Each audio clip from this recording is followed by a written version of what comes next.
Good morning, everyone. It is 9 a.m., so we'll call the meeting to order. Everybody has the agenda in front of them. Any amendments to the agenda? Looking for a motion to adopt the agenda as presented. Darren. That the May 26, 2026 agenda be adopted as presented. Thank you. Questions on the motion? All in favor? Motion is carried. Now that we have an adopted agenda, looking for if there's any declaration of conflict of interest for any of the items on the adopted agenda. Seeing none noted, we'll move on to the draft meeting minutes from the May 5th, 2026 meeting. They were presented in your package that was sent out on Friday. Any errors or omissions on the from the minutes from the May 5th meeting? Looking for motion to adopt the minutes. Nicole. That the minutes of the regular meeting held on May 5th, 2026 be approved as circulated and presented. Thank you. Questions on the motion? All in favor? Motion is carried. And the public hearing minutes from draft public hearing minutes from May 5th, 2026. Again, they were in the package. Any questions on those minutes? Tim? That the minutes of the public hearing meeting held on May 5th, 2026 be approved as circulated and presented. Thank you. Questions on the motion? All in favor? Motion is carried. And we'll have some public hearings this morning starting at 10 a.m. So we'll move on to down to list of accounts. Welcome back, Sarah. Thank you very much. Good morning, everyone. Check 5835 to Ryan Fallman. This is just reissuing a stale dated check from 2025. Check 5846 to South Country. This is for the 2026 Schulte cutter that was within the equipment budget and approved by council at the April 28th council meeting. And then in the proposed EFT payment section, we have a payment to Catalyst Technologies. This is our annual software payment for the request management and meeting minute systems. The portion related to 2027 is put to a prepaid expense asset account. We have a payment to Double K Excavating for the South Plains Road Sewer Project, and this is within the $445,000 budget for 2026. And then there's nothing of particular note on the credit card payment report this time. Thank you. Any questions on the list of accounts? Looking for a motion to acknowledge or accept the list of accounts as presented. Darren? That the list of accounts consisting of check number 5835 to 5847, other payments 111 to 134, credit card payment 9, and proposed EFT payments totaling $595,059 plus April 19th, May 2nd, 2026 payroll totaling $63,117.15, and May 3rd to 16th, 2026 payroll totaling $68,933.74 be approved for payment. Thank you. Questions, comments on the motion? All in favor? Motion is carried. Okay. Clark, we're down to you. Morning, Council. Just give a quick update over the last few weeks for Public Works. So in the rural today, yesterday, today, tomorrow, we're underway on our magnesium chloride dust control. So we'll have that finished up this week.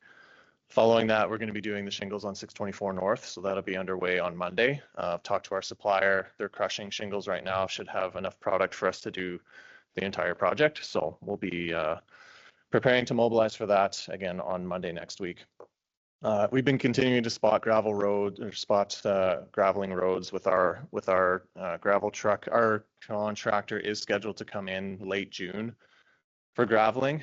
They're a bit delayed with some of the weather that we experienced over the long weekend and rain and snow and stuff we've had in May. So that's still on schedule for end of June.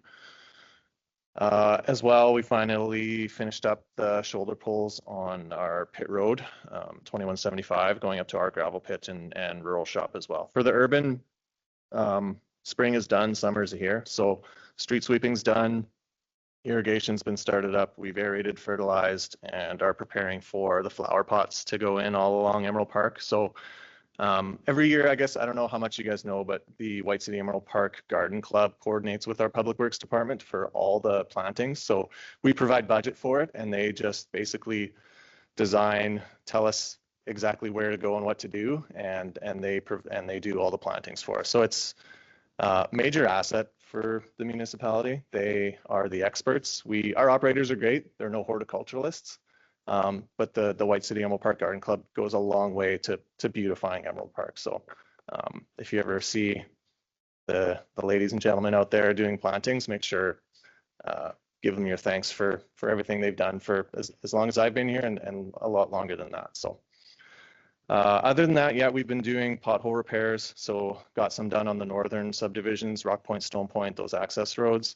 We are going to be moving into Park Meadows, Meadow Ridge Estates next. There's a bit more hot mix asphalt required there. The failures are a bit more extensive. And so that's something we'll be looking at come budget time next year. I don't think simple recap or surfacing in that area is going to be holding up much longer. There's some pretty major structural failures, especially along the shoulders. So expecting that to be an item for discussion kind of in the fall into the end of the year there.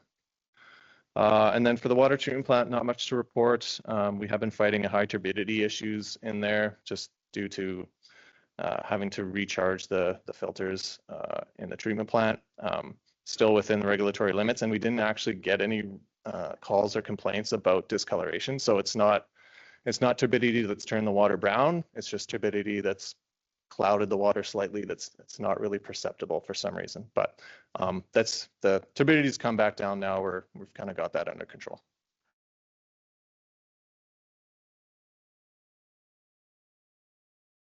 Yeah, and the garden club, they do a great job on that big flower bed at the end of South Plains there. It's always got a different design in it.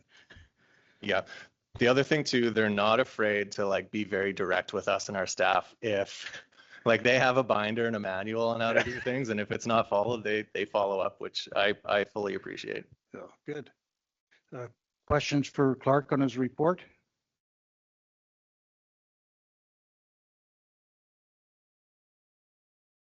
I have one for Rod.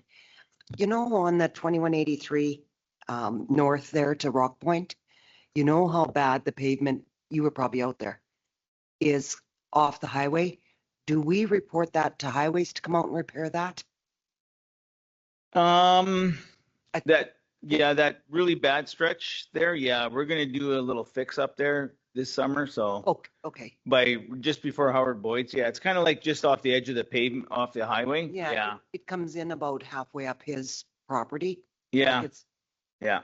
And No, I thought highways maybe did it and we had to report it to them, or is it us? I didn't no, know. it's our road. Yeah. Okay. Yeah. Okay. Yeah, No, I was we'll get on it. Okay, thanks. Motion to accept the public works report as presented. Karen, That the public works report be accepted as presented. thank you. Questions on the motion? All in favor? Motion is carried. Good. Rod, do you want to present the painting report?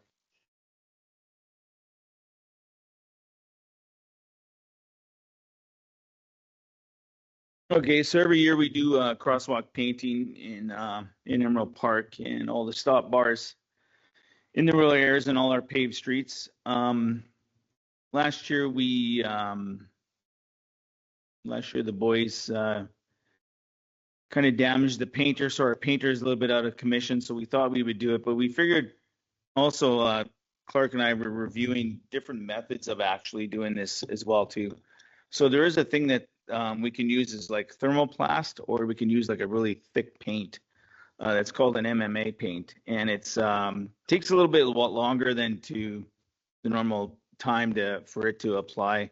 And the thermoplast is actually put on with heat. You've probably seen that in the city of Regina. They do a lot of thermoplast on their roadways, whatever, and they actually have to grind it out, put it down, and it's quite a bit thicker. So we thought maybe we should maybe try this out. So we decided to put out a tender for it, and we got a really good price from Prairie Land Sweeping and Line Painting to do this work. So we spend about somewhere around $3,000 a year on paint, and it takes us about 6 weeks with 2 guys to do all the crosswalks in town.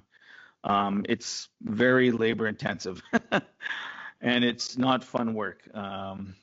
The painter is always plugging up, and we had so many issues with our painter, and they basically pooched it last year. So rather than buying a new painter, we figured maybe we should tender this out. The benefit of using the thermoplast or the MMA paint is that it could last as much as up to 5 years, 5 to 7 years. I think it's probably only going to last us about 3 years just because of our climate. It's just so cold here in the wintertime. But in the States, they use thermoplast all over the place and MMA paint, and it's because it lasts so much longer. It lasts 3 to 5 years. So we got a price on it. We included it in this year's budget. So with the line painting for both of the traveled lines, like the lines, the yellow and white lines on all of our paved roads, and for all of this, we were just under budget, about $2,000, $3,000. So we decided we would put out the tender. We got a really good price for it. And just for contrast, the thermoplast is about $174,000 to do the same amount of work for the MMA paint. So we did get another MMA paint quote. I think it's in the summary there, and I think it was around $75,000. So our local guy here has given us a pretty good deal. So our recommendation is to go ahead and try it out and see what kind of results we get from this paint, and hopefully it lasts us 3 years. Looking for a motion so we can discuss further. Carmen. That we accept the tender bid price from Prairie Land Sweeping and Line Painting for $32,200 plus taxes for tender RM 158 2026-06 to perform the painting of crosswalks and stop bars on all our surface roads for the 2026 season. Thank you. Questions for Rod on the crosswalk painting? Yeah, Sure. I've got one. So you said in the States they use it. Is it where they're scraping the streets and stuff as well, or? I know the city of Regina uses it on freshly new pavement, so that's the best time to do it, is when they redo a roadway or whatever. So I've seen them for the past, I don't know how many years they've been doing it in Regina, like 20 years or so. They've been started using thermoplast sort of thing. So in the States, it's very heavily used. Yeah, I guess I was just kind of wondering about, because when it's freshly done, it sure looks good. And I don't know, like, it'll look good the first year, but is it going to be all faded and scraped up by the time, by the time the 5th year comes up? Yeah, I think by the time you get to about year 5, yeah, you can definitely see a lot of the beads are already off of it, sort of thing. So it's not as reflective as it should be. So I think it'll really depend on location too. Like these are going kind of all over. So in really high trafficked areas where we're doing a lot of snow clearing, there's a lot of traffic on it. Sure. There's some where it's just approaches across, some driveway accesses where it's basically just the business that's using their vehicles to go over top of it. So it won't be that bad. So it's really nice that we'll be able to monitor year over year to see like how long they're lasting and where to make the decision on. It's not worth it. We'll just paint every year on these ones, or these ones are set up for 7 or 10 years, depending on kind of how long it lasts. But yeah, it's like MMA paint and thermoplast have been around for a while. Department of Highways uses them a lot because they don't like repainting every single year either. So, and they're, dealing with a lot higher volumes than we are too. So I'm expecting that it should provide some pretty good value for, especially at the price that we got from these guys this year. If it was some of the other prices, you know, $80,000, I would maybe look at just our highest trafficked areas to see how long they would last. But yeah. Okay, thank you. I noticed there's quite the difference in the price. Yeah. And I realize some of it's attributed to the mobilization, but it's like wildly different across. And I'm just trying to understand why they would be so different. There's only one other company that provided the MMA paint pricing at $75,000 out of Alberta. I'm assuming that is a large part of it. Like they have the mobilization cost there, but I think a lot of it is just they're coming from out of province for it. The thermoplast, depending on kind of how they spec'd it, like they would be milling some asphalt out, so that's labor intensive as well. And then the traffic control on some of those is a bit higher too, having to block that off for longer and set up more barricades and more flag people and that kind of thing. But the yeah, when you see the range that high, it's I don't know whether to feel lucky or nervous about the lowest price. That's what I was worried Thanks for about. that. What is the difference between MMA paint and the paint that we are using? So the MMA paint's acrylic, so it actually kind of sets and hardens like acrylic does. So and the paint that we're using is, you know, paint with glass beads in it. So it's yeah, there's a thickness to it and a hardness to it more than just the paint applied to pavement. What would be the cost of replacing the painting machine? The painting machine's about $8,000.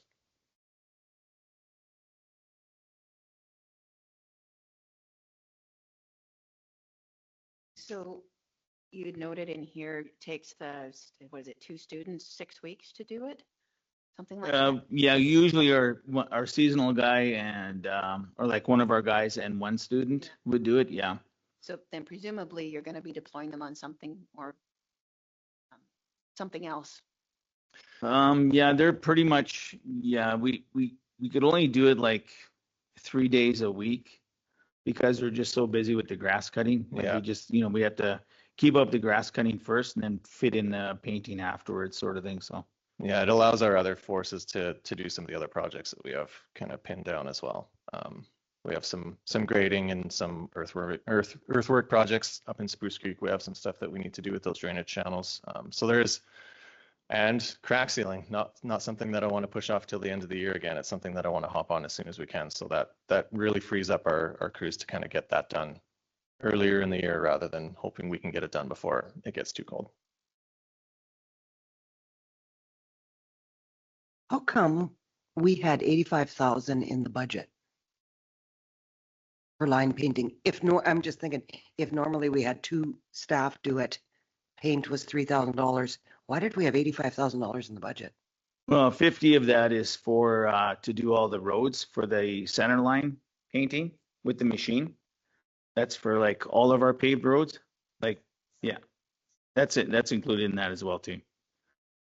Yep. No, the 32,000 is just for the crosswalks. Then Just for the there was, crosswalks, yeah. you know, 50,000 left over for the road, like center lines and shoulders as well. So those 2 line painting items are in one budget. So that's in the financial analysis section. Yeah, that the $5,000 budget is for the tender that we awarded. I think it was last council meeting. Yeah. Yeah, as well as this one. So yeah. I just want to add to that. This was discussed at budget time. So when we were preparing our 2026 budget, there was a long conversation about line painting and finding a different solution for our line painting, which was, we were expecting it to be thermoplastic, but MMA is probably very similar and will provide maybe not as long of a lifespan as thermoplastic, but close to. So the budget was increased this year for this purpose.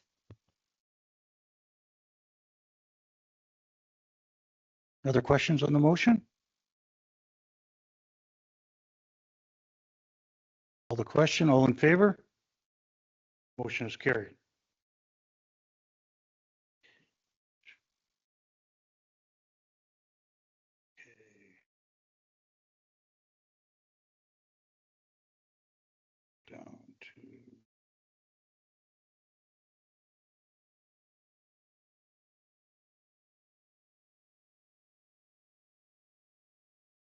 Okay, yes, yep, thank you. We're down to, because we got to have the public hearings, we're down to 9.3, bylaw number 2026-06, planning fee bylaw. Good morning, Council. So this report is for the planning fee bylaw. Underneath this planning fee bylaw, this is where we charge all of the fees that speak to planning applications. So development permits, discretionary use applications, minor variances, and amendments to the OCP and zoning bylaw. So that would include your rezoning applications, text amendments to the OCP zoning bylaw, and redesignations for the OCP. This bylaw that we have now was initially adopted in 2017, amended in 2019, and amended most recently in 2025 when Council approved the amendment to add the cost recovery models for delivering during a postal strike. So that information is still within this proposed bylaw. So what we're looking at for today is first reading on this bylaw. There's a methodology report and the report itself.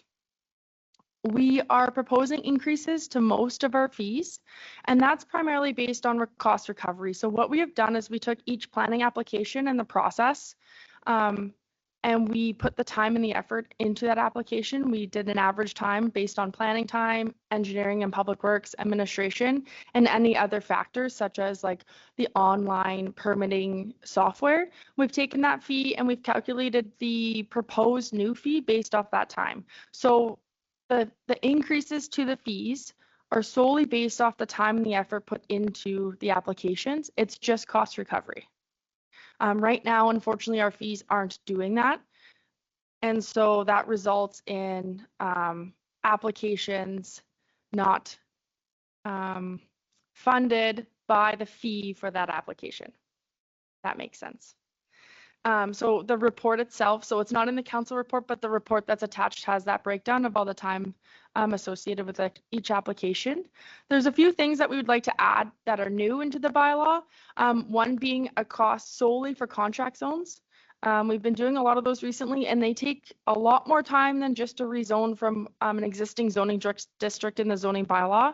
Planning and development has to prepare a whole new zoning district for one application. So that does take a lot of time and effort. Another thing that we've added in there is a separate fee for discretionary uses. So right now, permitted uses and discretionary uses have the same fee. Discretionary uses, as you are aware, take a lot more time to process and manage. So we have put a different fee in for that. And we've also, the third thing that we've added is a review fee for comprehensive development proposals that are attached to a OCP or zoning bylaw amendment. Right now, we do not charge for the time and effort put into reviewing these CDPs. And again, as you guys are aware, they're hundreds of pages long and take a lot of time and effort from the RM as a whole to review those documents. So we've added those fees into the bylaw. There was a decrease in one of the fees. So one of our fees was too high, and the cost recovery model didn't show that it should be that high. So there was a decrease in that fee by 50% almost. Yeah, so we're looking at first reading and council approving planning and development to move forward with scheduling a public hearing. Looking for a motion so we can discuss. Nicole. That bylaw 2026-06 being a planning fee bylaw being introduced and given first reading, and the planning and development department be authorized to proceed with the public notification requirements, including scheduling a public hearing. Thank you. I'm sure we have some questions for Paige on this one. Carmen. A couple of things. Comparables to other municipalities. How do these fees compare to that? Yeah, great question. So in the report, there's a table, a color-coded table there, and I don't even have the right one open, but it's very comparable throughout the region. We've also put in the fees of Armacoran Park just because we are comparable size and kind of landscape to them. We are a little bit high on the minor variant side of things. I will say I think we've done one application for a minor variance in the last 5 years, so it's not a very often application that we do, but it is the time and effort that puts into those applications are higher than what we're charging now. And then Primarily, we're still lower than our regional partners on these applications. I will just note that the Town of White City application fees are not on this chart because as of today, their planning fee bylaw is still under review going through the approval process. So technically they don't have one in place right now to review against. Yeah. Yeah, this is a great report. Makes a lot of sense, gives a lot of background, and I think the cost recovery is important. So it's a good idea. Well, with the cost recovery, then other ratepayers are subsidizing applications and stuff, so they should be self-supporting coming through on it. So yes, Nicole said, very detailed report and a good analysis that your department did. Other comments, questions for Paige on the report? What was the, there's one, the special meeting that we removed. What was the premise behind that? Yeah, so that was that's in our current planning fee bylaw, and that would be if an application requires a decision of council sooner than a regular scheduled council meeting. So if somebody needed a decision prior to a regular council meeting, they would pay for that. Now, that fee shouldn't be in the planning fee bylaw. That would be under more administration things. Why we took that out. Yeah.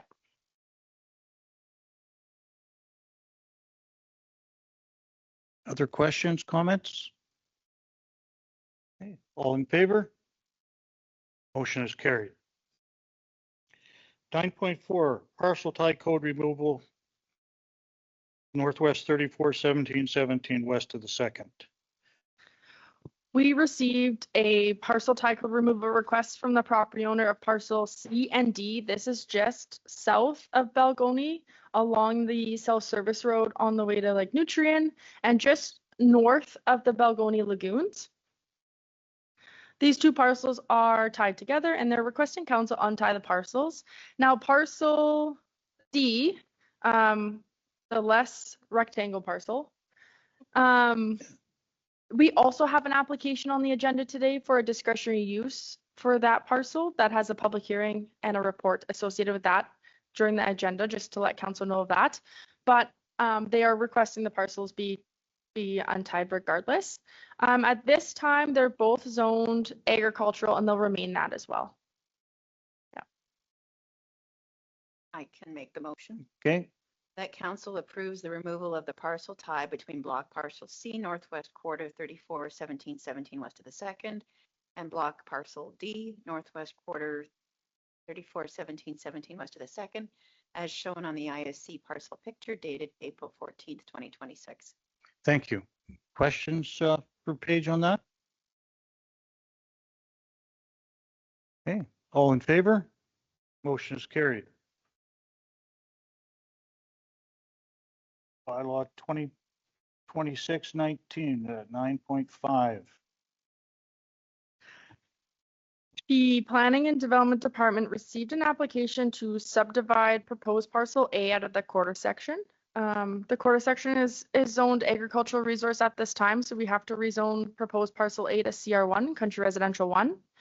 So we're asking council to give the bylaw to rezone this parcel first reading. Motion to discuss? Tim? That bylaw number 2026-19 being a bylaw to amend bylaw number 2019-20, known as the zoning bylaw by rezoning proposed parcel A northwest quarter 02-1917 west of the 2nd from AR agricultural resource to CR1 country residential 1 be given first reading, and further that we authorize the planning department to proceed with the public notification required and schedule a public hearing. Thank you. Comments, questions on the motion? All in favor? Motion is carried. 9.6, 2026-23. The Planning and Development Department received a application to remove the parcel tie code between two parcel L, so extension 3 and extension 4. These two parcels were severed due to the service road, North Service Road being relocated because of the bypass. So when they went through the parcels, it created it into 2 parcels and ISC tied the titles together. The property owner right now is looking to untie the parcels. You'll notice the parcel to the north, so on the left side of the report, that site size is actually too small to keep in the zoning that it is right now. So it is zoned industrial right now, both of those parcels, but because they're tied together, the site sizes that we use is the site size of both added together. So to untie them, unfortunately, that north parcel doesn't meet the minimum site size. So they're looking to rezone that north parcel to future development right now. They're unsure who's going to buy the parcel and what they're going to use it for. There are 2 commercial zoning districts that would work for this parcel size-wise. That would be general comm and high-profile commercial. So whoever's coming in and purchasing this property would have those 2 options to rezone it to once they are comfortable with what they're doing with the property. Unfortunately, the property owners now don't want to prematurely zone it just in case they pick the wrong one. So they're going to do future development on this parcel. So we're looking at first reading for the bylaw to rezone this parcel. Promotion.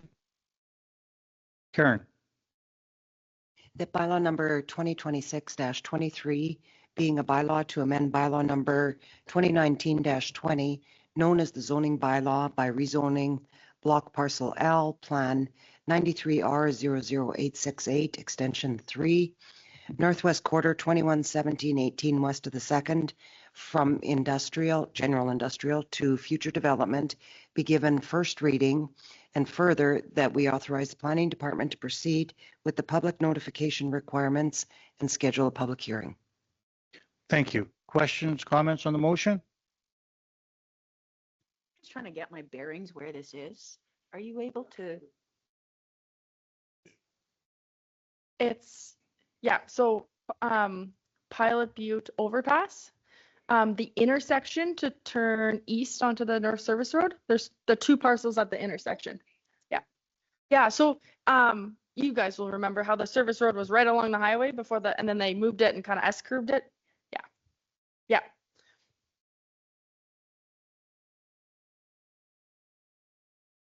Yeah. Because they've done some drainage work and stuff in there and put a bit of a ditch and did some work on it and stuff. But yeah, okay, it will be kind of different if I guess some type of a business could take that type of a land base, but yeah, it'd be interesting. Other comments, questions? Okay, all in favor? Motion is carried. 9.7, bylaw 2026-10. So this application, this one's a tricky one. So this bylaw, I'll bring you back a little bit. So this bylaw started off with 1 parcel in a contract zone for a CR1 due to some setbacks on a really small agricultural parcel. And then it went to planning committee. Committee said, yeah, this looks great, take it to council. After that, the conversations with the 2 landowners adjacent were like, this sounds great. Can we join the contract zone? And all that kind of conversations, it missed coming to council for first reading, but it got a public hearing and you guys gave it full approval last meeting. So we have to take 3 steps backwards, start over, and take 3 steps forward together. So I apologize to council in advance. So we have to rescind a couple motions and make a motion for first reading and public hearing again. I can Carmen. do it. Oh, and one more thing, sorry. Because there's 3 parcels within the contract zone, under the zoning bylaw, council has the ability to waive that comprehensive development proposal requirement on this application. It would trigger a CDP. It's 3 established, essentially, acreages along the highway. My recommendation to council would be to waive that requirement for something like this. They're already serviced. There's no intensity. It's just changing the zoning so the setbacks are dealt with properly. So that motion is also in the 4 motions. So do I have to read all of them at once? One at a time. One at Okay. a time. That council rescind second reading resolution 2026-235 to bylaw 2026-10, a bylaw to amend the zoning map to rezone block parcel A, E, and F, plan number 86R65155, southwest quarter 291717 west of the second, from ag resource to country residential 1 contract zone. Thank you. Questions for Paige on the motion? Quick one, just out of interest. So do we have to have another public hearing? We will. Yeah, I think so. It's only right Yeah. to start again. But the RM will pay the advertising and the public notification letters. We'll eat that cost because it was our fault. Other questions on the motion? All in favor? Motion is carried. For the second motion? Karen? That council rescind third reading resolution 2026-236 to bylaw 2026-10, a bylaw to amend the zoning map to rezone block parcel A, E, and F, plan number 86R65155, southwest quarter 291717 west of the second, from agricultural resource to country residential 1 contract zone. Thank you. Questions on the motion? All in favor? Motion is carried.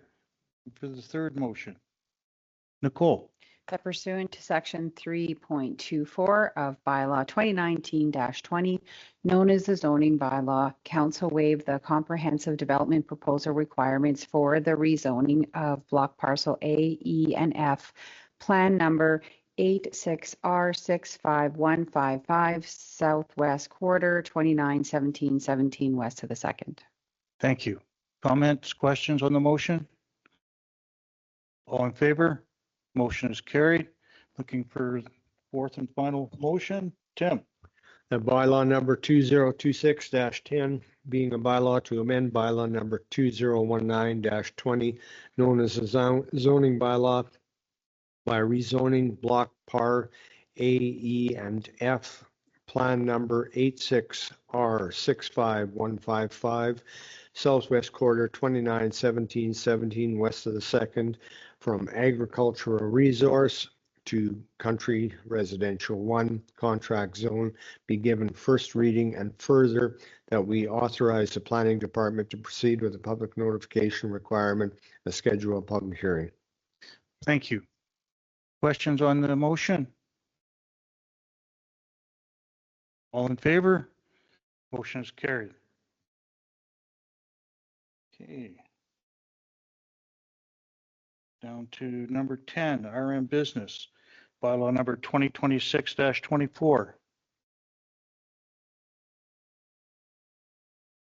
Okay, so this is to get council's approval of bylaw number 2026-24, debenture transition management bylaw, as required by the Municipal Financing Corporation for the RM's outstanding debenture.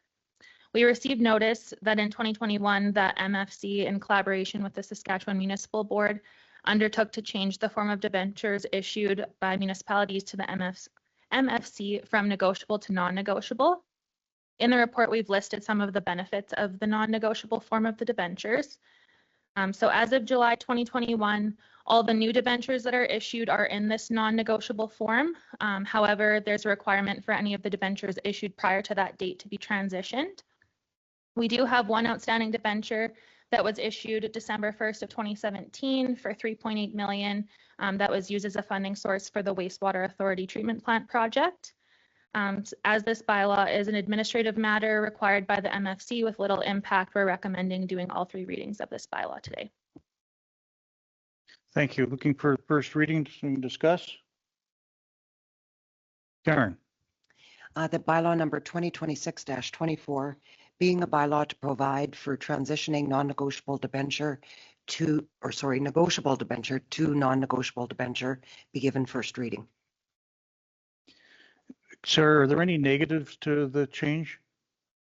No, it's very little impact to us. There's no cost, and it's basically just an administrative matter for them handling it on their side. Okay, thank you. Sarah, was this up for renewal? No, it's just that it was issued prior to that date where the non-negotiable format is used. And so it's basically just like a housekeeping item for anyone's prior to that date to be transitioned. I just find it very strange that they would change terms during the term of it.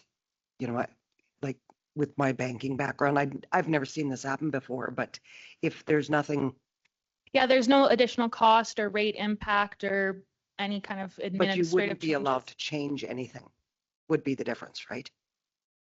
Any of the terms or anything going from negotiable to non-negotiable?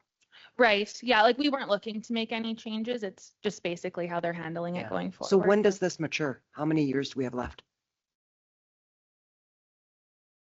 We're 9 years in.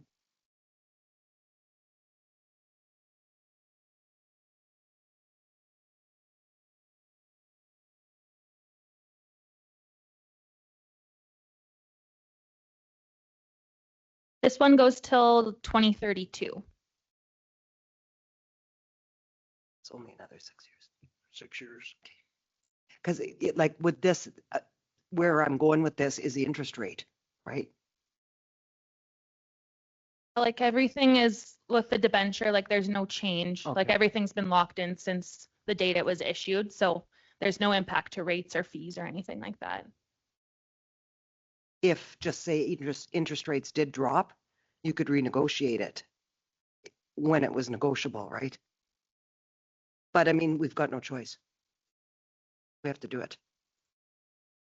It was just a question.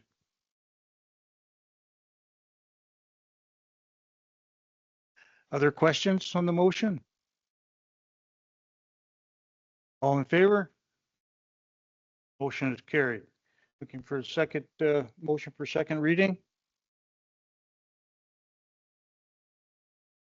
Darren, Bylaw number 2026-24 being the bylaw to provide the transitioning negotiable debenture on non-negotiable debenture be given second reading. thank you. Questions on the motion? All in favor? Motion is carried. Looking for motion to give 3 readings at this meeting? Nicole?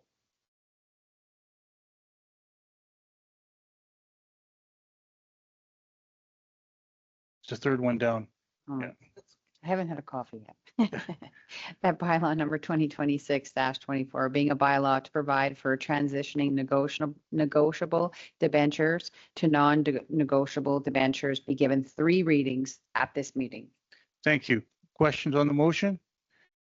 Please indicate your vote clearly as it must be unanimous. All in favor? Motion is carried unanimously. And looking for third and final reading.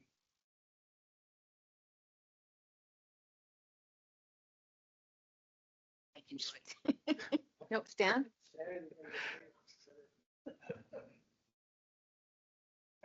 That bylaw number 2026-24 being a bylaw to provide for transitioning negotiable debenture to non-negotiable debenture be given third reading and final reading, and that the Reeve and the Chief Administrative Officer be authorized to sign the new non-negotiable debenture. Thank you, Stan. Any questions on the motion? All in favor? Motion is carried. Okay.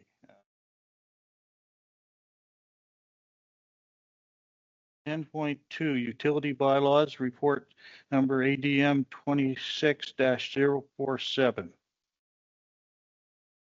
Okay, so this is to bring back the 3 utility bylaws that were updated to reflect a 2% increase to the utility rates as approved with the 2026 operating and capital budget. We presented and did first reading at the May 5th council meeting, and we're recommending doing second and third reading of each bylaw today. We did not receive any feedback on the proposed changes from council or the public, so there have been no amendments to the drafts that were given first reading on May 5th. Okay. Looking for a motion for second reading so we can discuss? 2 in a row, eh? Yes. That bylaw number 2026-20 being a bylaw to regulate the operation of a public water utility be given second reading. Thank you. Questions on the motion? All in favor? Motion is carried. Third reading. Karen.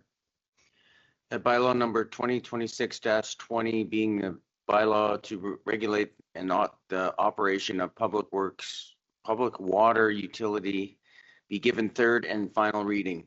Thank you. Questions on the motion? Comments? All in favor? Motion is carried. Looking for motion for second reading. Tim. The bylaw number 2026-21 being a bylaw to regulate the operation of water vending machine be given second reading. Thank you. Questions on the motion? All in favor? Motion is carried. Looking for third reading. Karen. That bylaw number 2026-21 being a bylaw to regulate the operation of a water vending machine be given third and final reading. Thank you. Questions on the motion? All in favor? Motion is carried. And for the second reading for the public wastewater utility. Darren, you're busy over there. That bylaw number 2026-22 being a bylaw to regulate the operation of the public wastewater utility be given second reading. Thank you. Questions on the motion?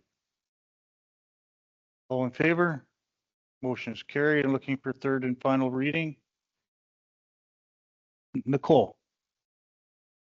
That bylaw number 2026-22 being a bylaw to regulate the operation of a public wastewater utility be given third and final reading.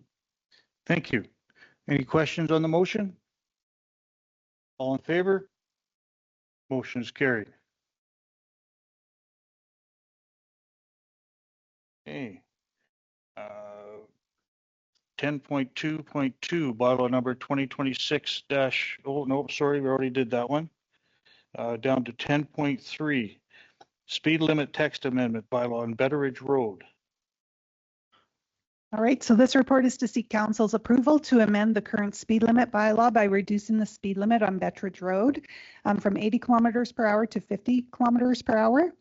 So Betteridge Road has recently been paved, and which has altered the driving behavior and increased operating speeds along this segment. Despite the current limit of 80 kilometers per hour, the improved road surfaces led to roadway being used at higher speeds, raising safety concerns for local traffic and area residents. This road functions as a transition into the town of White City, where the speed limit is reduced to 50 kilometers per hour at the municipal boundary. So aligning the speed limit to 50 kilometers per hour will provide a uniform approach between jurisdictions and support safer driving behavior. So we're looking for all four readings of this text amendment at this meeting. Motion for first reading so we can discuss. Karen, or sorry, Nicole. That bylaw number 2026-26 being a bylaw to amend bylaw number 2024-26, known as the bylaw to regulate the speed limit of motor vehicles with text additions to section 2.5 and schedule A be given first reading. Yeah. Stan, that's your area. What do you think?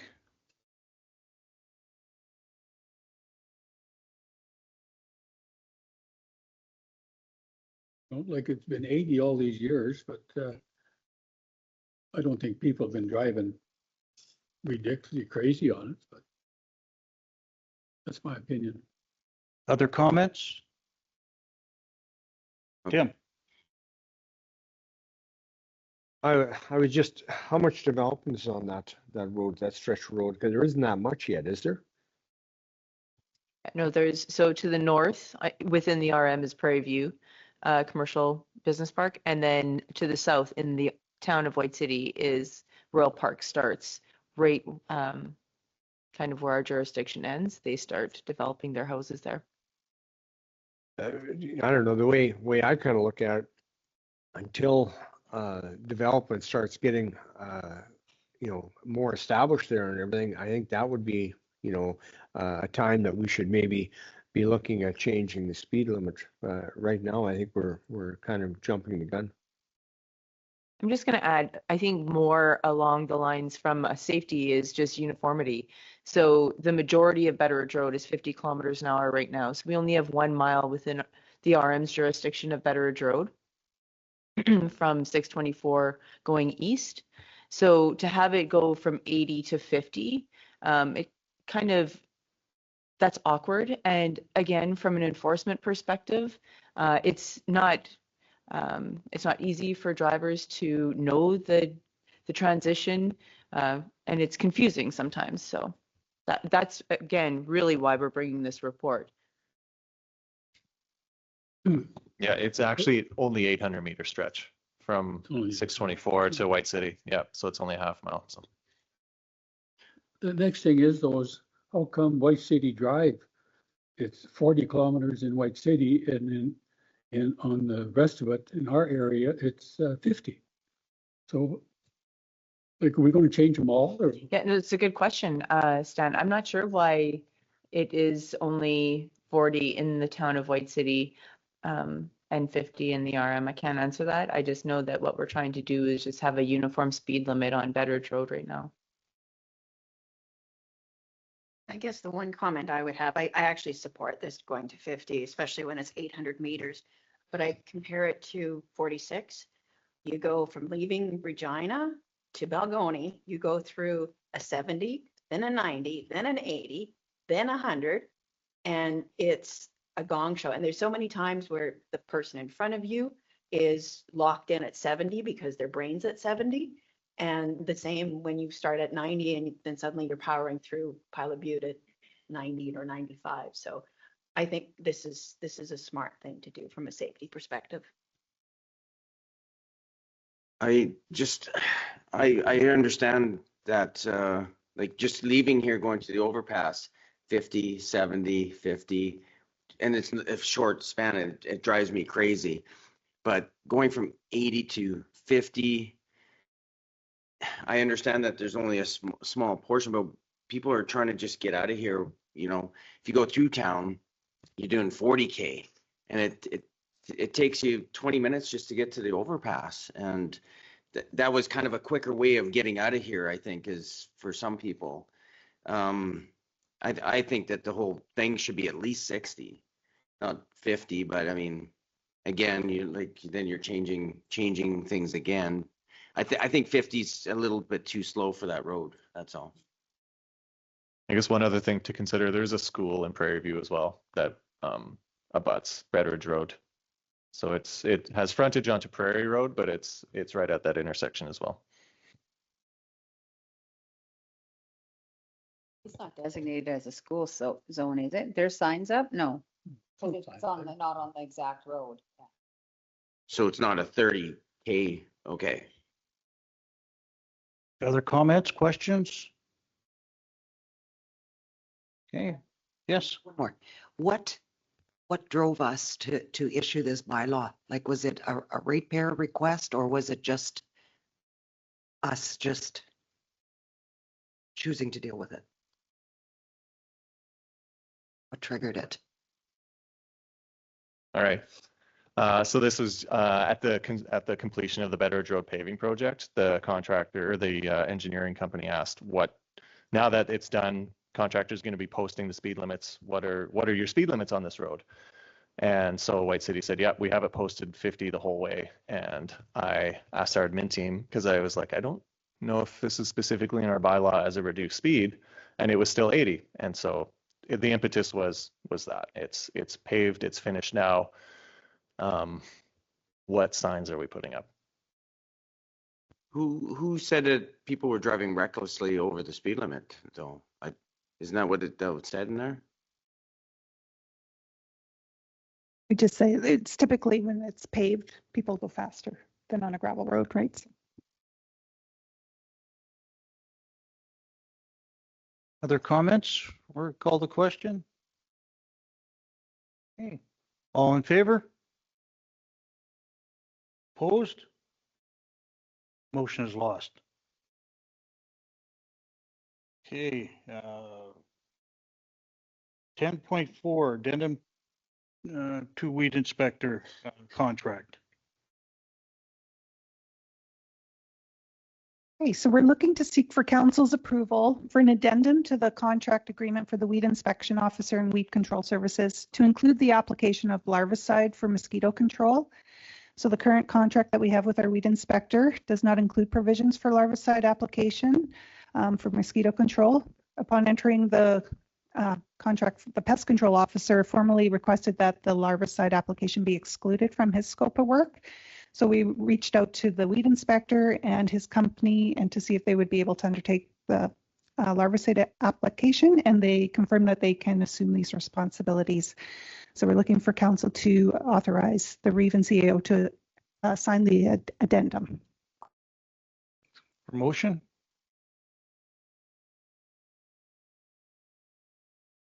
Tim?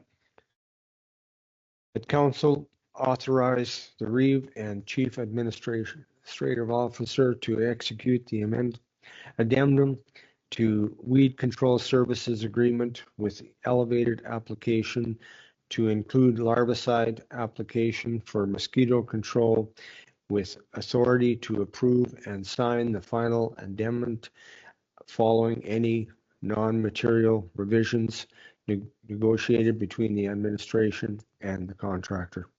Thank you. Questions on the motion? All in favor? Motion is carried. Yeah. Can we go back just to that? I did have one question with our new weed inspectors. Then I guess we should get a in-depth report of where they're being applicated and all that stuff and everything too. Okay. Yeah, okay, that's Sorry, just so I'm clear on what your question is, like for the mosquito larvae control, is that what you're asking? Yeah, we'll be able to get that. But they'll be providing an in-depth report also on like the weeds as well, right, as required. Yeah.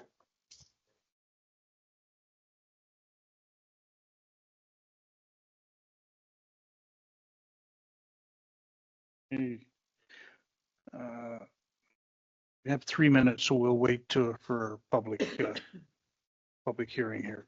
3 minutes.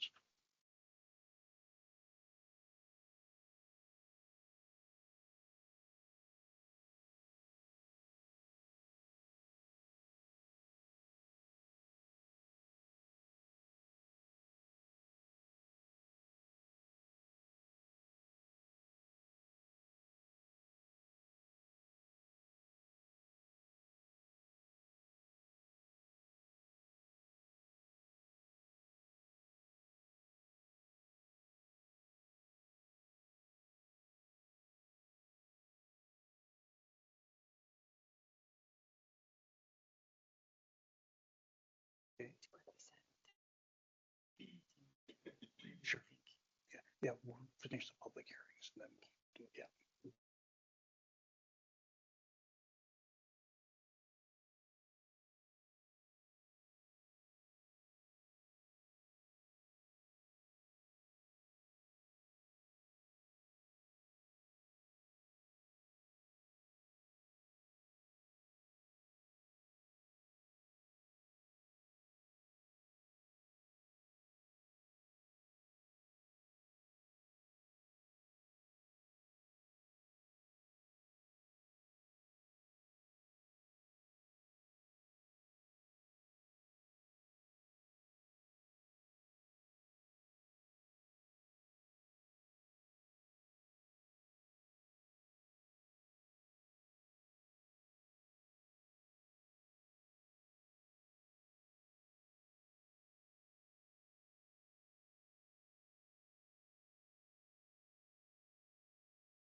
Okay, the time is 10 a.m. So we'll move into the public hearing portion of the meeting.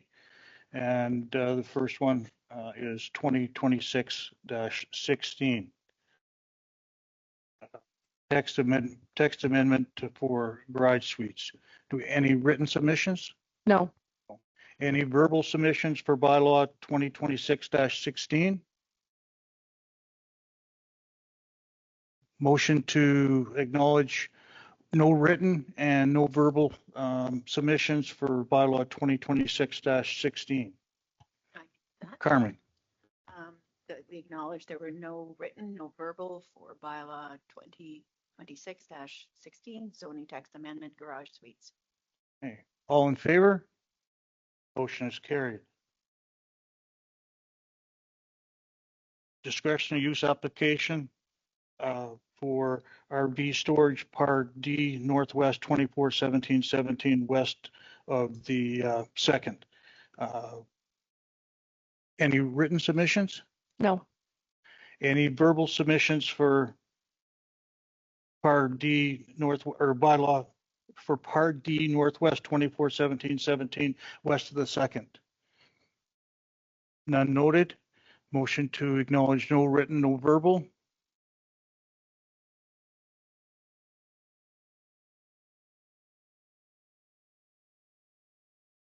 Karen. That we acknowledge no written or verbal submissions for bylaw number 2019-20. That's one, right? Thank you. Any question? Yeah. Any questions on the motion? All in favor? And back to 6.2, discretionary use application, garage suite 210 Hanley Crescent. Any written submissions? No. No. Any verbal submissions for garage suite on 210 Hanley Crescent?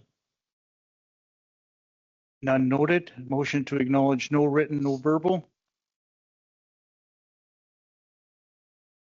Tim. Make a motion that there's no written, no verbal for discretionary use application. Thank you for the garage suite 210 Hanley Crescent.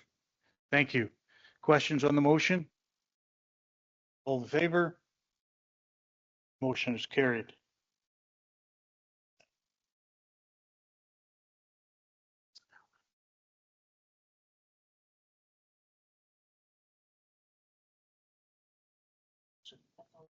So I thought there was one more for some reason.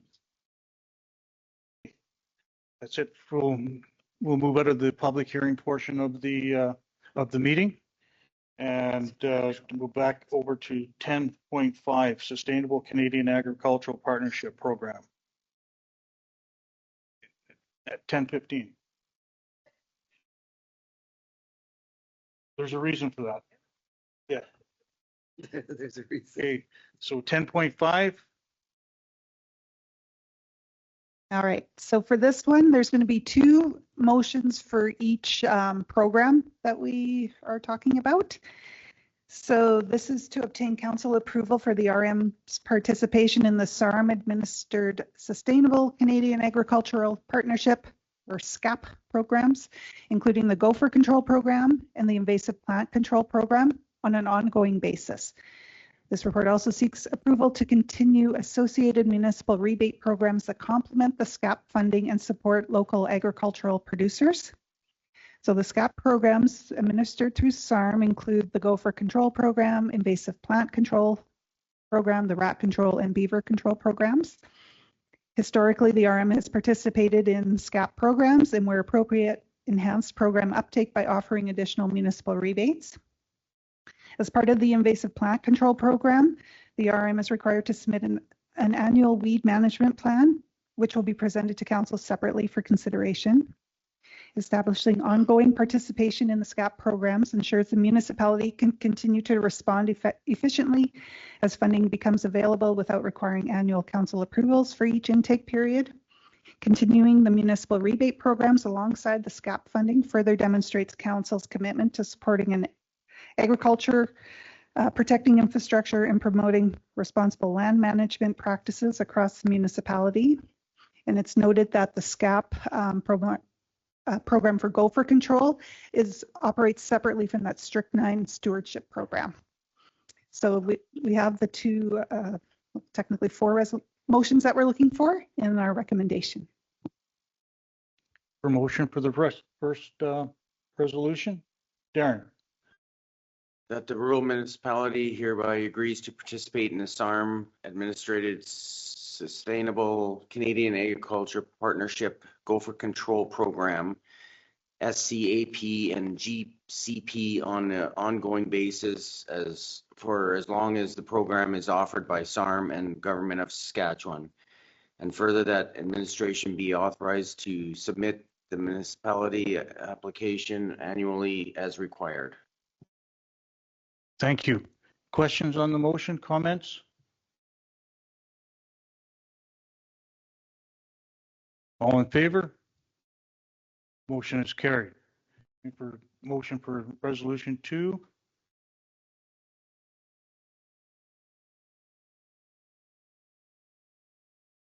Carmen. Being down, Stephen, is killing us. Yeah.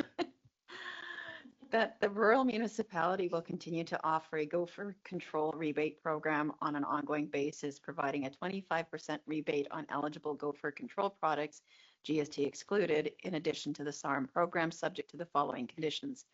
1, the applicant must be an eligible ag producer farming a property larger than 80 acres. The maximum annual rebate per applicant shall be $250. Completed application forms, including receipts, must be submitted to the municipal office by July 15th of the applicable program year to be eligible for the rebate. And further, the council may review and amend the program as required for future resolution. Thank you. Thank you. Questions, comments on the motion? All in favor? Motion is carried. And invasive plant control, looking for the first resolution. Karen. That the rural municipality hereby agrees to participate in the SARM administered Sustainable Canadian Agricultural Partnership Invasive Plant Control Program on an ongoing basis for as long as the program is offered by SARM and the Government of Saskatchewan. And further, that administration be authorized to submit the municipality's application annually as required. Thank you. Comments, questions?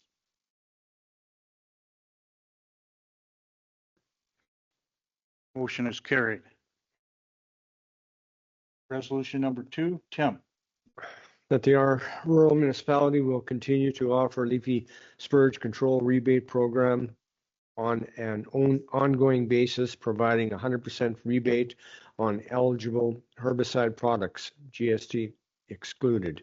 In addition to the SARM's program, subject to the following conditions. Maximum annual rebate per applicant shall be $5,000. Completed application forms must be submitted to the municipal office by October 15th. And where did you go? And further, that council may review and amend the program as required through future resolution. Thank you. Questions, comments on the motion? All in favor?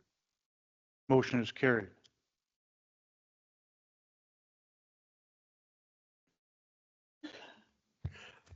How about we have a 15-minute break? All in favor? Motion is carried.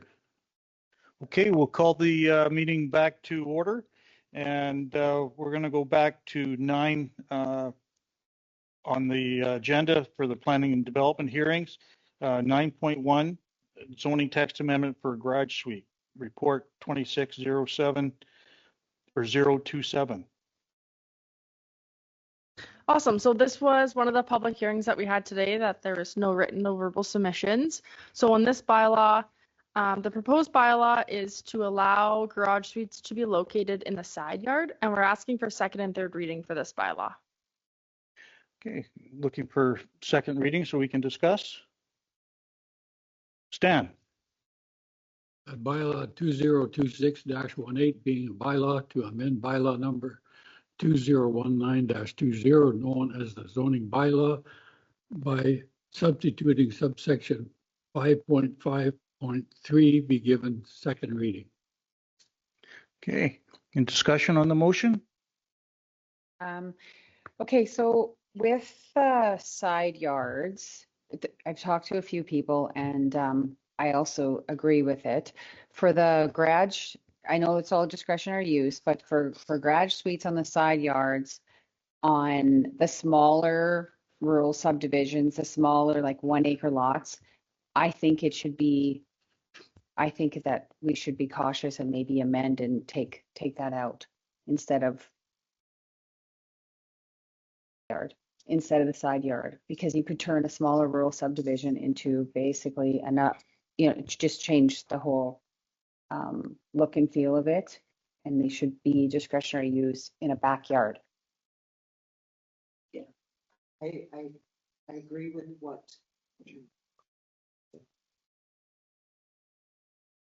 I agree with that. Where does it say, Paige, the minimum size for these? What is the minimum lot size? For a garage suite to be on. So the garage suite itself has like a minimum suite size, like a footprint of the suite, but the minimum site size of the lot is not in the zoning bylaw. It's only by zoning district. So it's discretionary in ag, CR1, CR2, and CR3. So whatever the minimum and maximum site sizes in those zoning districts would be what would be allowed for these. So like a Spruce Creek, CR3, yep. it could be allowed. Yeah, you have to consider though there are setbacks that have to be met, and the size of houses in those on those lots are quite large that a whole garage wouldn't necessarily detached probably fit beside it. And again, discretionary as well, right? So council has that ability to consider if the side yard is an appropriate location for it. Yeah. I would say we would see probably more garage suites in the side yard on the bigger lots in the CR2s, and more or less these garages that are being redeveloped internally to become a garage suite that's already existing, that they can't just pick the building up and move it, right? Okay, because I do agree with that. Like if you get into like the smaller lots, you wouldn't want to allow that, because I mean, just say somebody does build a side garage because they've got a double and they want another one, and then all of a sudden now they want a suite on top. In the smaller ones, in the bigger ones, like your 3 to 8 acres or 10 acres, whatever, I don't see it a problem, but the small lots I do. Change it, amend it to reflect what we're discussing right now and vote on that. Yeah, so how the amendment would most likely read, thinking about it on the spot, would be that garage suites in the agricultural resource CR1 and CR2 zoning districts are permitted in the side yard. Not permitted.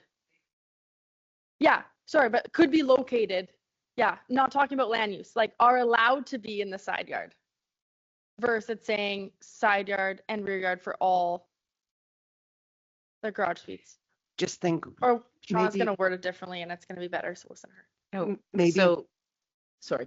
Yeah, I'm just thinking maybe we should be proactive on that, because this could trigger something. I don't know, but in the smaller, it's like Emerald Park, we don't allow them, right? So in the smaller lots, I think we should be careful about the side yard thing. So it just says the backyards, like backyard suite at discretionary use for the smaller lots. So I'm going to ask you, Paige, can we make an amendment? So if there's a motion put on the table, we can't approve it though. We wouldn't be able to approve this bylaw today. If the intent is to approve this bylaw, that's what I'm going to be asking you. If council makes an amending motion saying that they want to remove CR3 from this text amendment, we would have to prepare the bylaws. Would we have to go back to a public hearing, or can we just amend the bylaw and give second and third at the next meeting? We can request the director of community planning to waive the public hearing requirement. It's not guaranteed though, but we can request that to be waived. And yeah, we would amend the bylaw. We would bring it back to the first meeting in June. for second and third. Because if the intent is to remove side yard garage suites as a potential discretionary use, I don't think we can do that amendment all at this meeting. It's a zoning bylaw, like it's a change to what is being considered. So we would have to bring it back to June 9th meeting anyways. Yeah, like the report and the bylaw itself that we would be approving looks different and reads different, right? I don't think we're in a position to do that right on the fly. I would much rather take it back. We would review it as a team as well and just see if there's any additional information we should bring to council before we need to make sure that we're giving you as council all the information to make that informed decision. We just don't have enough time to process that with the request right now. Yeah. So what should happen is there should be a motion on the table to have CR3 removed from the zoning bylaw amendment where it would be allowed in the side yard as opposed to just the rear yard, and then we'll bring back, and then directing administration, we'll wordsmith this, but that would be the intent of the motion, is to get council's direction on that. So if council agrees, then administration will bring back an updated bylaw, and then we'll have guidance from community planning as to whether they're going to require us to do another public hearing. Paige, did this request come about for an existing garage that they wanted to transform into one? Yes, in Stone Point Estates. Okay, and with this new, what is being discussed, would they still be eligible to proceed? Yes. Okay. It doesn't affect them because they're CR2. It will affect timelines though, but their discretionary use would be coming back in June 9th anyway. So actually the timing might be okay. Yeah, we'll have to wait until we have the approval on the bylaw from community planning in order to bring that discretionary use for approval. Okay. So it will delay the process 2 weeks, essentially.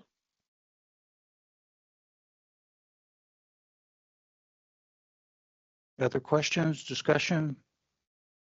So just so we know, Stan has a motion right now. Okay. And then so you'll either have to withdraw it or vote on that and then. Yeah. So Stan, are you in a position to withdraw your motion? Sure. Okay. So I withdraw? Yes. Okay, I withdraw the motion that bylaw 2026-18 being a bylaw to amend bylaw 2019-20 known as the zoning bylaw by substituting subsection 5.5.3 be given second reading. Thank you. Please note that that bylaw or that motion has been withdrawn. Is there, do we need a motion? We need another motion with what was discussed. Nicole? Okay, I'll put a motion on the floor that CR3 side yards be exempt from the bylaw that he just rescinded. How's that for you? Yeah, I think we'll say that bylaw 2026-18 be amended to remove CR3 from the text amendment.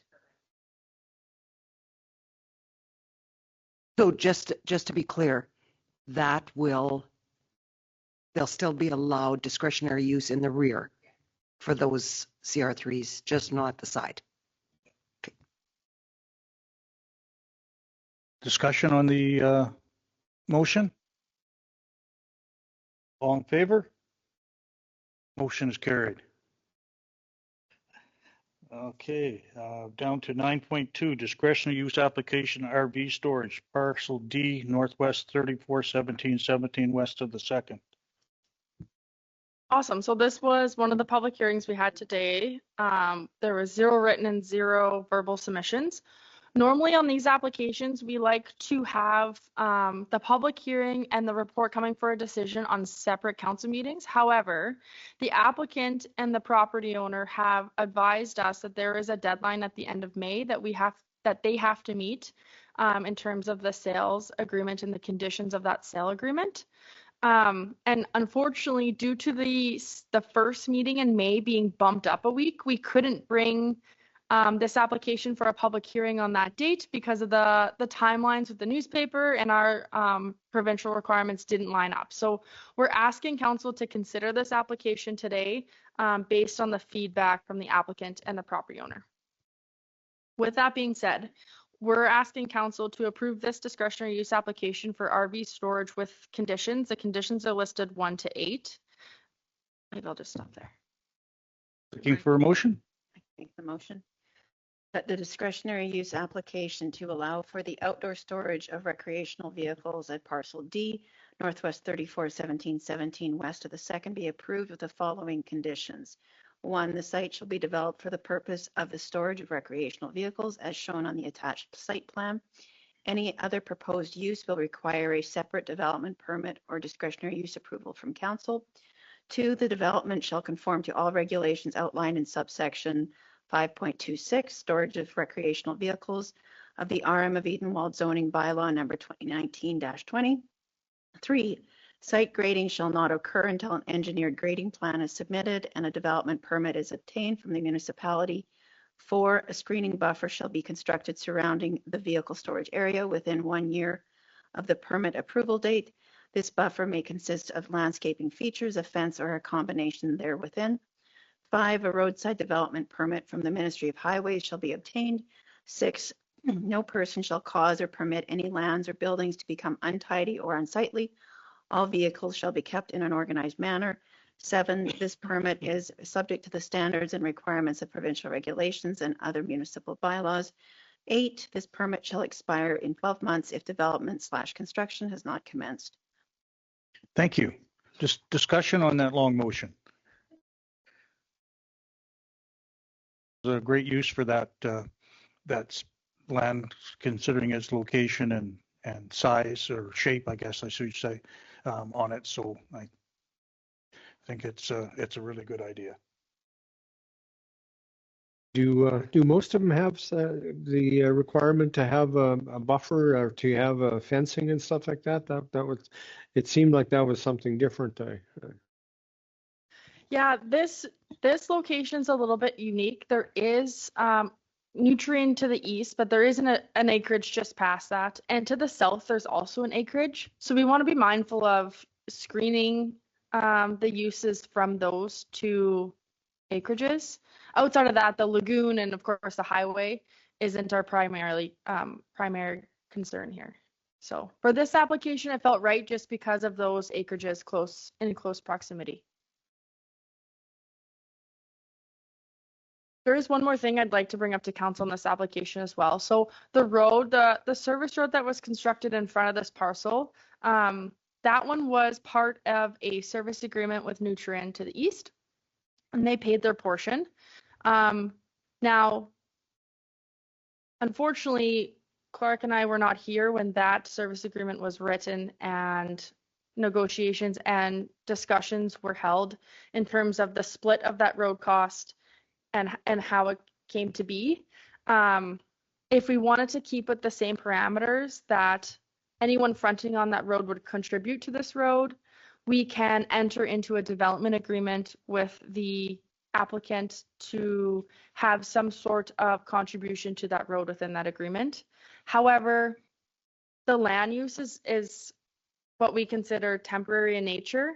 It doesn't include, primary weight trucks coming in and things of that nature. So I'm not sure what that cost would be. When Nutrien did their service agreement, they did have a 5-year period to pay it back. I'm sure you guys remember that. And then at the time of that 5 years was up, the RM used those funds and did the roadway. So there is a cost recovery potential on this road. And at the time of the service agreement, we were unsure what the land uses would be along that road. We were thinking more commercial, industrial, of course, being a service road and having the lagoon just south. But an RV storage is, like I said, it's temporary in nature to a point. So I'm not sure if council is looking for adding another condition onto the motion to allow for administration to work through a development agreement with the applicant to look at the cost recovery contribution for the road, or if the RM or if council wants to move forward and not look at that. Isn't there, for lack of a better word, a statute of limitations on how long, or if you've made that investment in the road, how long you can have other people contribute to that? Because the way I'm going is like when we built up our road, we had to build up the grid road to our driveway, and other people latched onto that, benefiting from it. But I was never able to claim that back. Yeah, and I will just clarify too. So the RM did the project, right? So they're not paying the other property owners. The RM fronted the commercial business to the east only paid their portion. So it's not one paying the other, it's the RM fronting it. But no, I don't think there is. Sorry to answer your question. Yeah. Your logic for not including that in here is related to the fact that it's a temporary use in terms of those mobile home, or not mobile homes, those recreational vehicles. They could shut down the business tomorrow and that's all gone. Potentially, when we're dealing with RV storage, it's very interesting because they could operate for decades. They could operate for 5 years, and then there's a sale, and then there's a permanent structure built with different traffic, right? So we've been tossing and turning with this one a little bit in planning and development to see what we should be doing. And that's probably why. My other note is that if we did move forward with a development agreement, it would have to come to council for approval and signature. So whatever negotiations would be in there would be subject obviously to council's approval. So then we could theoretically, in that development agreement, incorporate something around that. Yeah, that development agreement could include, change of land use, things like that, intensity, traffic numbers, a little bit more details into where that cost comes from or when it's triggered or anything like that. I feel like that's where it should land versus in the conditions.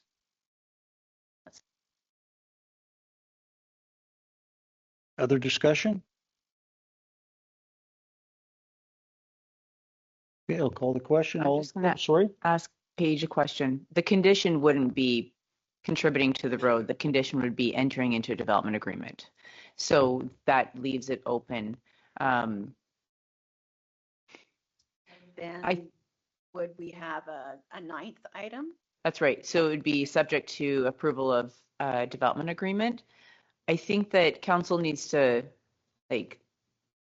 that's a pretty heavy question to ask because I don't know if the intensity is actually worth entering into a development agreement for this type of use. Like Paige is saying, it's RV storage. It's not like there's going to be heavy weights. It's not going to be a lot of traffic. It'll be, twice a year essentially.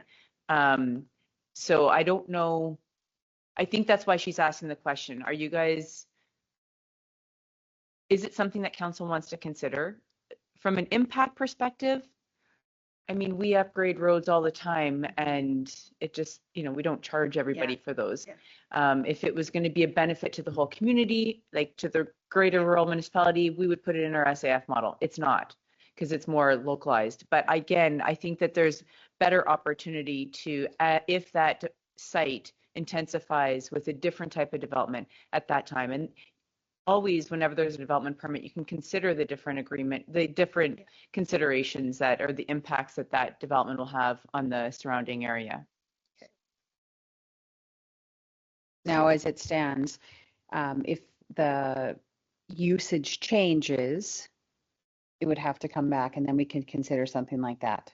Because campers, we take them out in the spring, they're light, they bring them back in the fall.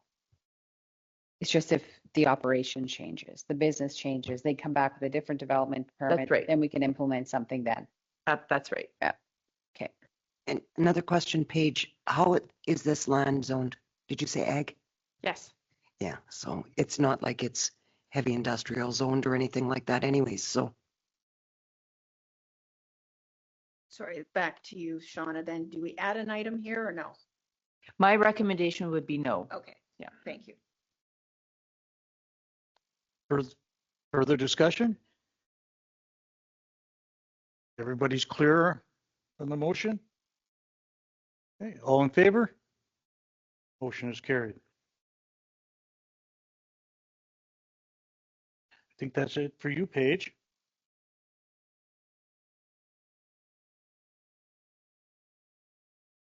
Okay, we're over to correspondence. 11.1 is an interesting. Did everybody read that in their part in the package there, that they basically said we're not doing anything now and maybe we'll look at it if and when the act is opened again. So any comments or thoughts on the correspondence on that one? Okay. And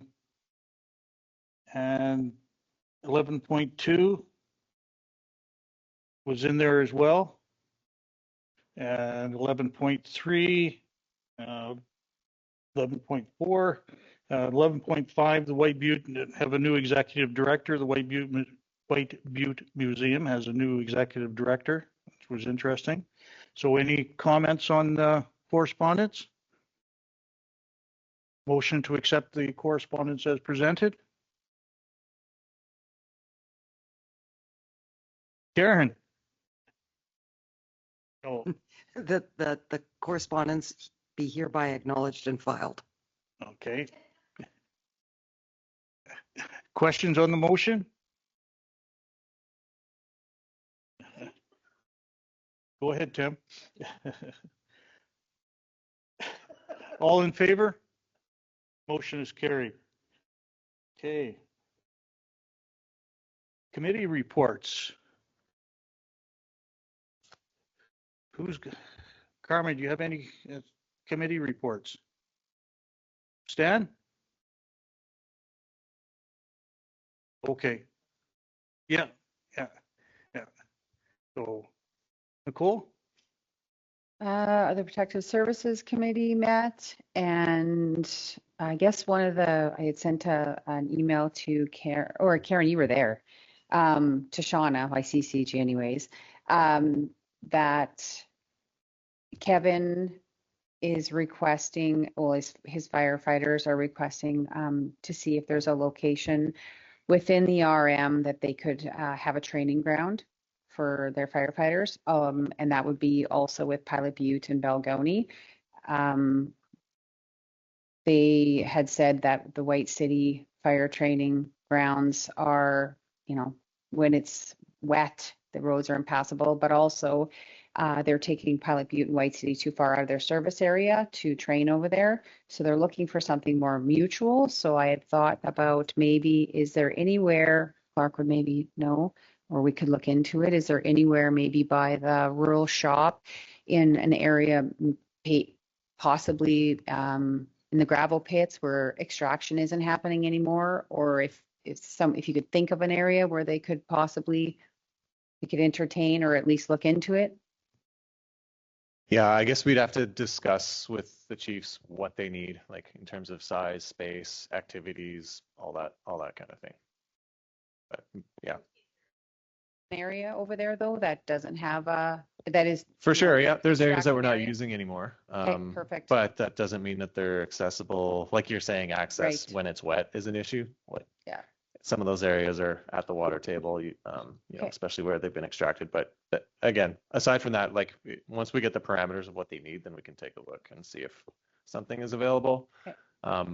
But yeah, a large part of the area that we have extracted from is still contiguous with the extraction area as well. So there's still vehicles kind of coming in and going, but it's definitely, we can still take a look at it and discuss with them what they need. Okay, just beginning stages of a conversation around a training state area. So at our last EMO meeting, it was talked about there too, and again, we talked about our gravel pits and stuff, how accessible it would be and everything. But one that did come to light was the fertilizer plant south of Edenwold is not being used, and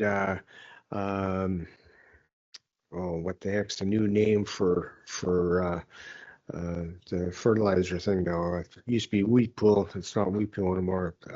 Bungie. Bungie owns it, and it was thought that maybe it might be worthwhile talking to them and see if they'd want a big corporate donation to do this.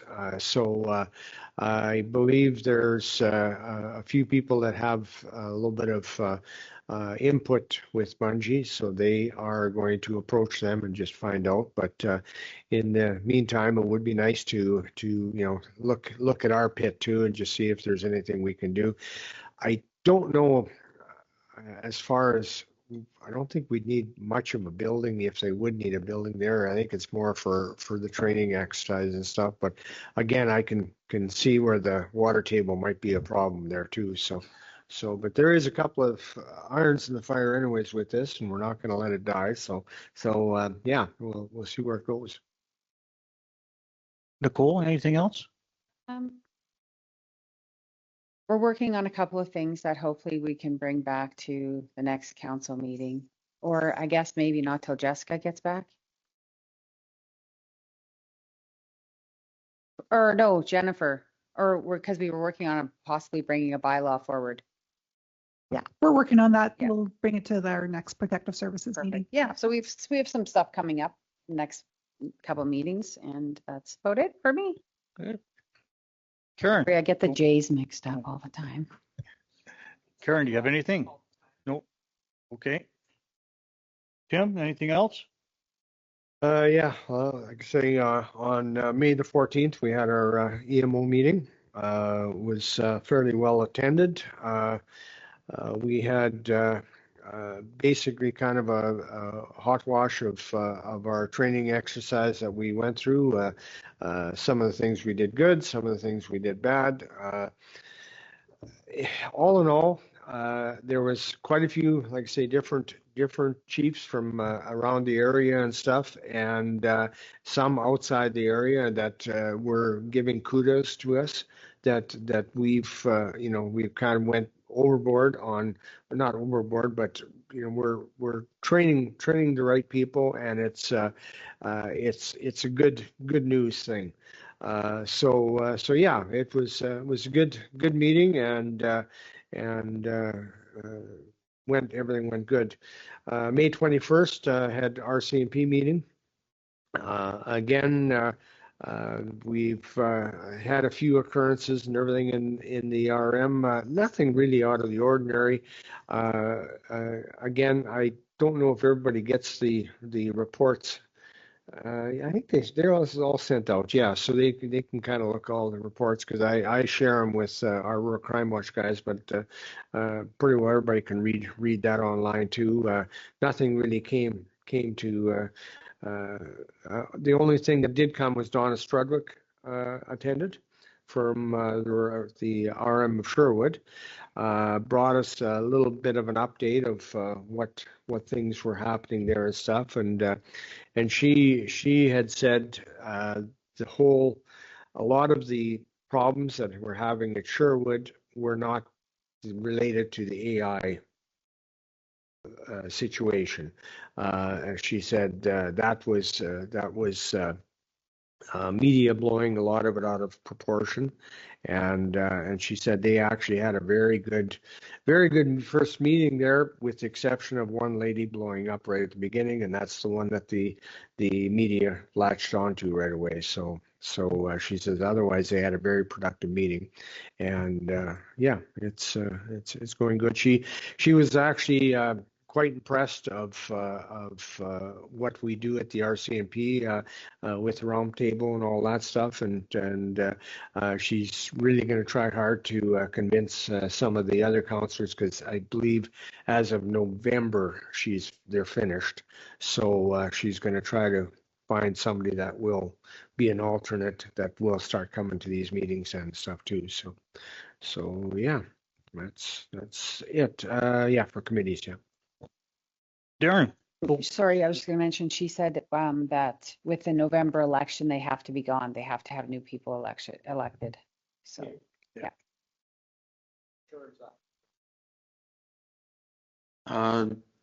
No, I don't have anything for committee. I missed my last meeting, but I'm sure Clark had it all in his report. Okay, and then go to roundtable. We'll stay with you with Darren. All right. All I have is the Kindersley conference was it was really good. I mean, I've learned a lot about firefighters and their equipment and some sad stories that you know that some of the speakers had, and yeah, it was just very educational and see what the firefighters and EMS and everybody that's involved at what they go through. It was an eye opener, I guess. Yeah, expanding on the trade show and everything was good at the SEPA convention in Kindersley. One of the things that I attended was they had a thing with the 911 dispatch, and the one presenter said, "Oh, well, there's no cost to the RMs to get the civic addressing then," and I I said, "Oh, no, no, we don't charge anything." Yeah, but I says, "You're also the amount of hours that our staff did to set this all up and everything was very, very high, and the cost of the signs, the cost of all the preparation and everything for it is immense." So, oh well, we didn't mean it. We just don't send any invoices. Well, yeah, well, but there still is a big cost associated with it, and I was amazed of how many RMs don't have any signs, haven't looked at any of this stuff, and then now they're saying, well, why should we be paying for it? Well, because that's what you have to do. That's what we did, and we're to the point that we've got probably 95% of our RM pretty well done, but there is a big cost to it. One thing that they did say about that any and all roads issue, we need to send PA dispatch a list of any roads that are all weather, that aren't all weather roads. And if they are changing, if any of our roads change, we have to make sure to get them to update the system on it and everything. So again, that's something we'll have to kind of keep a close eye on. I think we probably do that to a certain extent already, but just to kind of highlight. One presentation that Darren was talking about, I believe it was 13 firefighters lost their lives in the States there. And it was an EMO coordinator that gave his presentation. And it gives you a little bit of perspective of what it means to be that coordinator, being that I was one of them that did our last event there, and if you are ordering people in because you think it's safe, and all of a sudden it goes south, it's a lot of responsibility on you. And this fella, he had quite a very moving presentation, and at the end of it, he actually had to go through, I think, 3 years of litigation because he got sued. And at the end of it, they did find him that he wasn't at fault in any of this stuff. And he said he just has to rely on your training and everything. But again, he had to live with the fact that these people all perished. And the sad thing was the people weren't where they thought they were. And they were quite a ways off of it, and the wind changed, and I guess the heat, they had covered themselves up with those retardant blankets, and it sounds like the temperatures were in excess of 2,000 degrees, and they were instantly died. And the sad thing is they were about a mile and a half in from where They were set up at a cabin, and he said the thing that hurt the most was there was probably 50 to 60 people waiting at that, and it took them over a day to get the bodies out.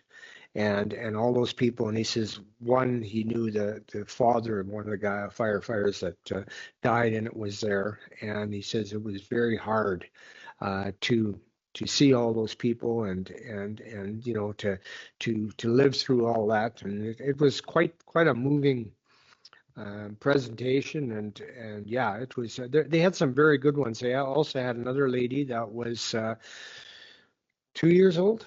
2 or 3 years old. She was out with her cousins, and grandpa was going to get him to burn some shingles or something, and this little girl caught her frilly dress on fire, and what she had to do growing up with all these scars and everything, and the mother feeling guilty because she didn't protect her daughter as much as she should have. And again, some very good presentations. One thing I was really impressed with, we didn't eat out. They supplied all the food, all the it was everything was inclusive. They actually, well, our hotel had the breakfast, but they also had the breakfast, lunch, and supper. And so yeah, we didn't have to pay anything on restaurant bills or anything. So it was good. It was a very good conference, and again, I think I learned a few things on it too. And their trade show. Again, seeing some of this equipment that is overpriced but is needed is another one. Of course, our fire departments wanted us to sign on a few things when we said no. So, yeah. But no, all in all, I think it was very good thing. Thanks, Tim. Karen? Nothing at all. Good. Nicole? They did a good job. Darren and Tim did a good job of explaining the takeaways from the conference. A couple things. They did say that a couple of years ago, they offered for the civic signs. Some of it was actually compensated, and we wouldn't even have had to have paid for it. So do we turn it down the first time, or do you know? Because they had mentioned that. Okay, because he was like, because that's what he said. So I wasn't sure if before my time something was turned down. So they had mentioned that. And then also one of the sessions we were talking with SEPA and just the different areas that are, red flagged for the province. And it was oddly enough, the presenter of that session had said that as soon as that AI data center was approved, Sask Power red flagged the data center. So I found that really interesting. And he didn't actually say what it was red flagged for, but I actually found that quite interesting. So it's red flagged with Saskatchewan emergency planners. So not sure why. I just found that was a little bit interesting. So yeah, I always take so much away from those conferences. I actually really enjoyed that stuff. So it was good. It was really good, really informative. I think that was about it. Oh, and the AGM for the library, were you there? Okay, so I am the alternate for the library. So if you can't attend, it was their AGM. They should have been there, someone there from the RM. So if you can't attend a meeting, I would appreciate if you let me know so I could be in attendance for it. Is that it? Stanley? Nothing. Carmen? Couple of things, I guess. One is I have been in contact with the White Butte Museum new executive director. They're going to be out at the Rock and Field Day again, which is great. She's very excited to be on there. Rock and Field stuff is well in hand. And then just a question for you, Shauna, is regarding the conference that you guys went to Was there any highlights you want to share with us? Yeah, okay, I can pull my notes up. This is like, I don't know if I have my book with me, but I might, You're on the spot. yeah.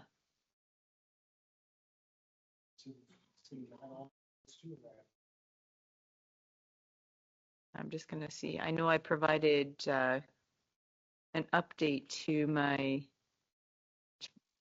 leadership team. I might have to go get my notes, but there was some really good, I guess some of the themes that I would say from RMA this year was AI. So a lot of presentations about AI. We had pretty much half of a day dedicated to HR. So Nibs did a presentation on basically performance management and how to use performance management. So kind of teed it up into two sections, which was it was a really productive workshop. We went through some updates or the updates of the Municipalities Act changes. So the red tape reduction changes that were, the bill was just received final reading at the last session. There was a lot of good conversation there. They are now going to be working on the regulations and again, good conversation at the conference around that. Basically, they just went through all the different updates that and what it meant to us. I think there was 4 different areas that are going to be, and I don't have them in front of me, so I could go get my book if you want like the details about it, because I can give a more comprehensive update if I have my notes in front of me. And then what was the last one? There was one more that we had. There was like a presentation from CRA, which was Oh yeah, I very didn't go long. to that. I have no idea. I didn't go. Well, there was a couple of presentations. So one was a consultant, but I guess it wasn't, it was a keynote speaker. So the keynote speaker for the first day was talking about AI and how it can actually help you with your day-to-day job. And then the consultant later, that's exactly, he kind of went through examples. The keynote speaker was actually really interesting because he was kind of talking about how you can use it in your day-to-day. You don't have to reinvent the wheel. And it actually is a time saver. And to get on board, because essentially it's not going away. So it is the right way of the world, or going the way of the future anyways. So yeah, and then the consultant, it was a little bit harder to hear and to see. The presentation was really small, so it was hard to see the notes that he and the examples that he was providing, and just basically how to use the different software. We use Copilot here. It wasn't software that he was presenting on, but yeah. Thank you. That's about it. Thank you. Anything else, Carmen? Oh. Everything is good in the Reeve world. Just a reminder, though, for everybody that Rock and Field's coming up, and it would be nice to have as many people out the day before to help set up and everything. And then the day of, things are coming together on it. Lee's doing a great job organizing, and our new rec director won't be here yet, but she's here end of June. June 15th. Yeah, she's actually, she wouldn't be available for the 12th or the 13th anyways, because she's getting married. Yeah. So. Oh, priorities. Yeah. All right. Just a question on that. It was brought up that, well, Stephen and myself, we've got goats, and it was talked about a petting zoo, and we've got the corral panels. Do you know if there is any, Clark? Do you know if there is any fencing that, you know, the fencing that they use for construction and stuff like that? Do you know if we have any of that? Oh yeah, I've been I've been told to reach out to Derek to see if we have any stock fencing at the rural shop. Someone had thought there might be. So yeah, I'll check with him and see. Yeah, because I know we've got the portable portable corrals, but they're designed for cattle, and Yeah. my little shits will walk through the fence, Yeah. no problem at all. So yeah. Okay. Yeah. I don't think we have a lot of construction fencing. That would be a rental likely, but I'll check to see. Well, and again, I think they're 8 or 10 foot sections. So even if we get 4 or 6 panels, that's all you need. And throw a little tarp up, and if you're going to have 35 degrees, then yeah, you want to have something in there for them. But yeah, other than that, it's gonna say it might be an idea. It's just something else that we can offer the kids and everything at the Rock and Field Day.